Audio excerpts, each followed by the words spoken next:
কর্মী আছে 20 জন আর 5 জন নেতা, এই মিলে যায় বলতেছে আমি পিয়ার পদ্ধতিতে নির্বাচন চাই। নির্বাচিত সরকার আসলে এই ধরনের ভুং বাং চুংচাং আর জায়গা পাবে না। এখন ওই ধরনের দলগুলো বেসিক্যালি চাই যে চলুক না একটু। পিয়ার পদ্ধতিতে যদি নির্বাচন হয় তাহলে সবচেয়ে বেশি লাভবান হয় আওয়ামী লীগ। কেন আওয়ামী লীগ লাভবান হয়? যে ধরেন এমনিতেই বাংলাদেশের যে অবস্থা, পিয়ার পদ্ধতিতে নির্বাচন হলে আলাদাভাবে এজেন্টও অতটা প্রয়োজন হবে না, দলভিত্তিক এজেন্ট বা এগুলো অনেক কার্যক্রম কমে যাবে।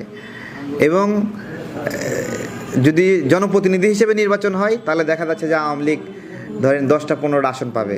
কিন্তু যদি পিয়ার পদ্ধতিতে নির্বাচন হয় তাহলে অন্তত 20% ভোট আওয়ামী লীগ পাবে। আচ্ছা, 20% ভোট আওয়ামী লীগ পাবে মানে কি? 3-20-এ 60 জন এমপি হবে আওয়ামী লীগ থেকে, তাই না? তো যারা পিয়ার পদ্ধতিতে নির্বাচন চাচ্ছে তারা কি এটা কখনো বিবেচনা করছে? অথবা কর্মী ধরলামই 1 লাখ আছে আর হলো নেতা আছে 200 জন, তারা পিয়ার পদ্ধতিতে নির্বাচন চায়। তো আমার ওইটাই প্রশ্ন যে তারা তাদের প্রয়োজনে চাচ্ছে, জনগণের কাছে জিজ্ঞাসা করা হয়েছে জনগণ এটা চায় কিনা? আমি তো স্পষ্ট করে বলেছিলাম এখন নির্বাচন হয় কি, প্রত্যেকটা এলাকায় একজন ব্যক্তি জনপ্রতিনিধি হিসেবে নির্বাচিত হয়, সেই জনপ্রতিনিধিকে জনগণ ভোট দেয়। এরকম আরও অনেকে প্রতিযোগিতা করে, যারা অপেক্ষাকৃত খারাপ সেই খারাপগুলো বাদ পড়ে অপেক্ষাকৃত ভালো ব্যক্তি নির্বাচিত হয়, তাই না? পিয়ার পদ্ধতিতে সমস্যা কি আমি বলি। ধরেন একটা দল 5% ভোট পেয়েছে, কিন্তু বাংলাদেশের কোনো জায়গাতেই তারা আসন পাওয়ার মতো যোগ্য কেউ না।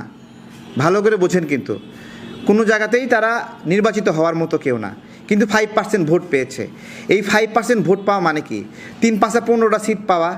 এখন এই সিটটা ধরেন আপনার নোয়াখালীতে এমন একটা আসনে গেল, ওইখানে পিয়ার পদ্ধতিতে একজন এমপি পাইলো ওই ছোট একটা দল, কিন্তু ওই জায়গায় সত্যিকার অর্থে ভোট বেশি পাওয়ার মতো অন্য একজন জনপ্রতিনিধি, হ্যাঁ, ওই জায়গাতে সে ভোট পাইছে 1 লাখের মধ্যে 2000, এবং সারা দেশে এরকম 2000 করে ভোট পাইয়া সে হলো একটা পিয়ার পদ্ধতিতে একটা এমপি হয়েছে।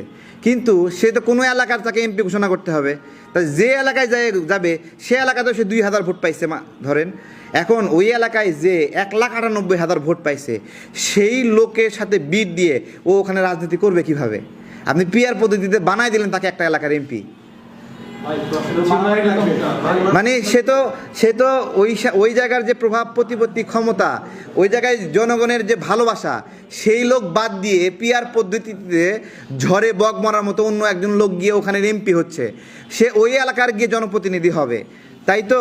এখন ওই এলাকার মানুষ তো তাকে ভোটই দেয় নাই, সে গড় ভোট পেয়ে একটা এলাকার যায় এমপি হচ্ছে। এটা যে কি, এটা হলো জনগণের সাথে মানে হলো বিচ্ছিন্ন একটা রাজনৈতিক ব্যবস্থাপনা হবে।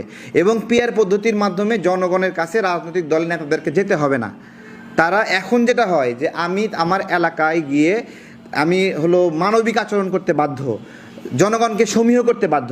যখন পিয়ার পদ্ধতিতে আপনি যাবেন তখন একটা লোক নির্দিষ্ট এলাকার জনগণের কাছে দায়বদ্ধ থাকবে না, আর তারা তাদের কাছে ভোটের জন্য দায়বদ্ধ না, ওইখানে গিয়ে খরচ করতে চাইবে না।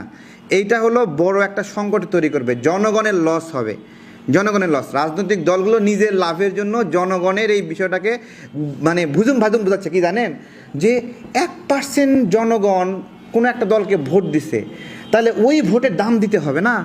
কি সূক্ষ্ম একটা চিন্তা দেখেন, যে 2% ভোট পাইছে, ওই ভোটের কি দাম নাই? ওই ভোটের দাম দিতে গিয়ে যেই লোক কোনো জায়গায় নির্বাচিত হবে না তাকে এমপি বানায় দেবে ওই 2% ভোটের ভিত্তিতে। আরে ভাই, ওই 2% তো সমন্বিত কোনো একজন এলাকার জনগণ না, তাই না? প্রত্যেকটা এলাকায় জনপ্রতিনিধি যে নির্বাচিত হবে, এই ব্যবস্থাপনাকে আঘাত করার উপায় হলো একটা পিয়ার পদ্ধতি।